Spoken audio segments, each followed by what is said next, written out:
أعوذ بالله من الشيطان الرجيم. بسم الله الرحمن الرحيم. رب اشرح لي صدري ويسر لي أمري واحلل عقدة من لساني يفقه قولي. رب يسر ولا تعسر وتمم بالخير. اللهم لا سهل إلا ما جعلته سهلا وأنت تجعل الحزن إذا شئت سهلا. اللهم انفعنا بما علمتنا وعلمنا ما ينفعنا وزدنا علما. آمین یا رب العالمین۔ آج ہم انشاءاللہ اللہ کے خاص فضل و کرم سے، اس کی خاص رحمت اور توفیق سے، سورۃ الحشر کی آیت نمبر 6 سے آنورڈ اپنا سبق دیکھیں گے اور کچھ آیات کو سمجھنے کی کوشش کریں گے۔ سب سے پہلے ہم اسی کے حمد اور اسی کا شکر اور اسی کی تعریف کرتے ہیں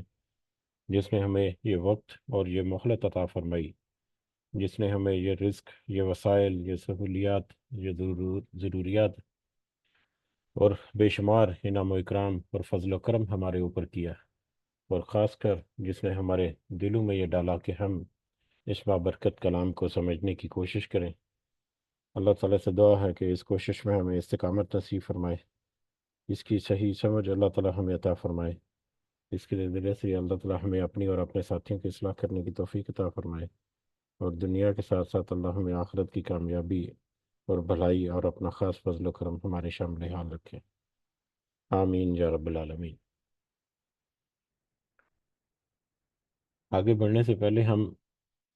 اپنا پچھلا سبق، جو کہ اس سورہ مبارکہ کی پہلی 5 آیات، وہ ہم ایک دفعہ اس کا ترجمہ دہراتے ہیں یاد دہانی کے لیے۔ ہم نے اپنے پچھلے سبق میں سورۃ الحشر جب شروع کی تھی تو اس کے بیک گراؤنڈ میں یا اس کے پس منظر میں کچھ جو واقعات تھے یا حالات تھے، ان کا ہم نے تذکرہ کیا یا ان کو سمجھنے کی، ان کی یاد دہانی کرنے کی کوشش کی، اور یہاں پر بطور خاص بنی نذیر کے بے دخل کرنے کا، ان پر جلا وطن کرنے کا جو واقعہ ہے وہ ہم نے تذکرہ کیا، اس کے کیا حالات و واقعات تھے، کیوں ایسا ہوا، اور اس کے کیا اس کا پس منظر تھا۔ اور پہلی آیات جو ہم نے کل دیکھی تھی آخری سبق میں اپنے، ان میں بنی نذیر کے ساتھ جو محاصرہ کیا نبی کریم صلی اللہ علیہ وسلم نے، اس کی ابتدائی آیات جو اس میں ان میں مسلمانوں کو کس طرح سے اللہ تعالیٰ نے روب بخشا، جس کی وجہ سے بنو نذیر جو ہیں وہ ان سے مرغوب ہو گئے، اور نبی کریم صلی اللہ علیہ وسلم کی وجودگی کی وجہ سے ان کی دہشت میں مزید اضافہ ہوا، اور بغیر ہتھیار اٹھائے انہوں نے سرنڈر کر دیا، اور وہاں سے پھر ان کو مہلت دے دی گئی کہ ٹھیک ہے، تم یہاں سے نقل مکانی کر جاؤ، اب تمہارا یہاں پر رہنا جو ہے اس کی اجازت نہیں ہے۔ تو اس کے بعد کی آیات جو ہیں وہ ہم دیکھتے ہیں آگے کیا ہوتا ہے۔ بہرحال اپنا سبق دہراتے ہیں ایک دفعہ۔ پہلی آیت ہے جس میں اللہ تعالیٰ نے فرمایا، آسمانوں اور زمین کی ہر چیز اللہ تعالیٰ کی پاکی بیان کرتی ہے، اور وہ غالب با حکمت ہے۔ وہی ہے جس نے اہل کتاب میں سے کافروں کو ان کے گھروں سے پہلے حشر کے وقت نکالا، اور تمہارا گمان بھی نہ تھا کہ وہ نکلیں گے، اور وہ خود بھی سمجھ رہے تھے کہ ان کے سنگین یا مضبوط قلعے انہیں اللہ کے عذاب سے بچا لیں گے، پس ان پر اللہ تعالیٰ کی طرف سے عذاب ایسی جگہ سے آ پڑا کہ انہیں گمان بھی نہ تھا، اور ان کے دلوں میں اللہ نے رعب ڈال دیا، اور وہ اپنے گھروں کو اپنے ہی ہاتھوں اجاڑ رہے تھے اور مسلمانوں کے ہاتھوں برباد کروا رہے تھے۔ پس اے آنکھوں والو، عبرت حاصل کرو، اور اگر اللہ تعالیٰ نے ان پر جلا وطنی کو مقدر نہ کر دیا ہوتا تو یقیناً انہیں دنیا میں ہی عذاب دیتا، اور آخرت میں تو ان کے لیے آگ کا عذاب ہے ہی۔ یہ اس لیے کہ انہوں نے اللہ تعالیٰ کی اور اس کے رسول صلی اللہ علیہ وسلم کی مخالفت کی، اور جو بھی اللہ کی مخالفت کرے گا اور تو اللہ تعالیٰ بھی سخت عذاب کرنے والا ہے۔ تم نے کھجوروں کے جو درخت کاٹ ڈالے، یا جنہیں تم نے ان کی جڑوں پر باقی رہنے دیا، یہ سب اللہ تعالیٰ کے فرمان سے تھا، اور اس لیے بھی کہ فاسقوں کو اللہ تعالیٰ رسوا کرے۔ یہ ہمارا پچھلا سبق تھا، اور ہمارا آج کا سبق جو ہے، ہم آگے بڑھتے ہیں آیت نمبر 6 میں۔ آج کے سبق میں ہم دیکھیں گے کہ پچھلے جو سبق میں جو واقعہ تھا بنو نذیر کو بے دخل کرنے کا، تو اس واقعے کے بعد یا اس مارکے کے بعد جو وہاں سے آج کے سبق میں ہم دیکھیں گے کہ جو مال ملا وہاں سے، جو مال اس طرح کی جنگ سے حاصل ہوا جس میں جو دشمن ہے اس نے بغیر کسی ریزسٹنس کے، بغیر کسی جنگ کیے اس نے سرنڈر کیا، اور مسلمانوں کو بآسانی یہ سارا مال مل گیا۔ تو اب اس مال کی کیا حیثیت ہے، اور اس کا مال کے مصرف کیا ہے، اس مال کو کہاں پر کن لوگوں کے لیے استعمال کرنا ہے، اس کی ڈیٹیل ہم آگے جائیں گے تو پڑھیں گے انشاءاللہ۔ اور پھر جن لوگوں کے اوپر یہ مال خرچ ہوگا ان کی خصوصیات ہیں کیا ہیں، کیا ان کے مطلب اچھائیاں ہیں، یا کیا ان کے فضائل ہیں جس کی وجہ سے، یا کیسا ان کا کردار ہے جس کی وجہ سے وہ حقدار ہیں، تو وہ ایسا مال ان کے اوپر خرچ کیا جائے۔ اور پھر اس کے بعد ہم دیکھیں گے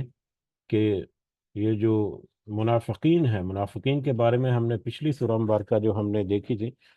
سورۃ المجادلہ جو ہے، اس میں بڑی ڈیٹیل سے ہم نے دیکھا کہ منافقین کا رویہ مسلمانوں کے ساتھ کیسا رہا، مسلمانوں کے ساتھ وہ کس طرح سے مطلب ان کی مطلب روزمرہ کی زندگی میں ان کو مختلف طرح سے ایذا دیتے تھے، مجلس کے آداب پر ہم نے دیکھے سرگوشیاں کرتے تھے ایک دوسرے کے خلاف، یعنی مسلمانوں کے خلاف ایک دوسرے کے بارے میں، اور گل خپاڑا کرتے تھے، اور پھر مطلب ورگلاتے تھے جو نئے مسلمان ہیں یا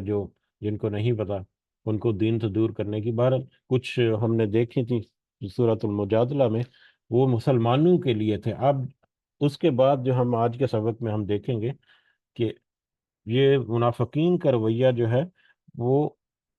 یہودیوں کے لیے، اہل کتاب، اور خاص کر اہل کتاب میں سے وہ لوگ جو کافر اہل کتاب، جس کا بطور خاص اللہ تعالیٰ نے کہا یہودی جو ہے،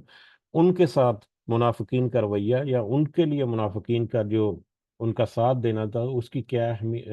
کیا حقیقت ہے، وہ اللہ تعالیٰ کھول کر بیان کر دیں گے۔ اور نہ صرف وہ مسلمانوں کے لیے بلکہ یہودیوں کے لیے بھی وہ آیات جو ہیں وہ ان کی ان کی آنکھیں کھولنے کے لیے کافی ہونی چاہیے تھی، لیکن اس کے باوجود یہودی نے ان کو ان سے بالکل بھی سبق حاصل نہیں کیا، اور ان کا کیا انجام ہوا یہ پھر ہم نے پہلے سبق میں دیکھ ہی لیا۔ تو بہرحال بڑھتے ہیں، آج ہمارا یہ جو سبق ہے آیت نمبر 6 سے، اعوذ باللہ من الشیطان الرجیم، قائمتن، سوری آیت نمبر 6، وما افا اللہ، اور جو لوٹا دیا اللہ نے، اعلیٰ رسول ہی اپنے رسول پر، اور جو اللہ نے اپنے رسول پر لٹا دیا، منہم ان میں سے، ان کے مالوں میں سے، اور جو مال اللہ تعالیٰ نے اپنے رسول پر لٹا دیا یا اپنے رسول کو عطا کر دیا، ان کے مالوں میں سے، یعنی بنو نذیر کے مالوں میں سے، یہودیوں کے مالوں میں سے، جو وہ چھوڑ کر گئے یہاں پر۔ ویسے تو انہوں نے کوشش کی کہ جتنا کچھ لے جا سکتے ہیں لے جائیں، لیکن پھر بھی ان کی مال میں ایک تو سب سے بڑا حصہ کہ وہ جو اپنی زمین جو ہے وہ چھوڑ کر گئے وہاں پر، اور پھر وہاں پر بہت سارے اور بھی چیزیں جو پیچھے رہ گئیں، وہ کثیر مال ہوگا۔ تو یہ جو مال لوٹا دیا یا مال چھوڑ گئے، وہ جو در حقیقت اللہ تعالیٰ کہہ رہے ہیں کہ وہ اللہ نے اپنے رسول کی طرف وہ منسوب کر دیا یا لوٹا دیا۔ فما اوجفتم، تو نہیں تم نے دوڑائے اس مال کو حاصل کرنے کے لیے، فما اوجفتم علیہ، تو تم نے نہیں دوڑائے اس پر، یعنی اس زمین پر، من خیل ولا رکاب، گھوڑوں میں سے یا نہ ہی اونٹوں میں سے، نہ تو تم نے ان پر گھوڑے دوڑائے ہیں اور نہ ہی اونٹ دوڑائے ہیں، ولیکن اللہ، اور لیکن اللہ، یسلط رسولہ، وہ مسلط کر دیتا ہے اپنے رسولوں کو، یا غالب کر دیتا ہے اپنے رسولوں کو، علی من یشاء، جس پر وہ چاہتا ہے، واللہ علی کل شیء قدیر، اور اللہ تعالیٰ بے شک ہر چیز پر خوب قدرت رکھنے والا ہے، ہر چیز پر خوب قادر ہے۔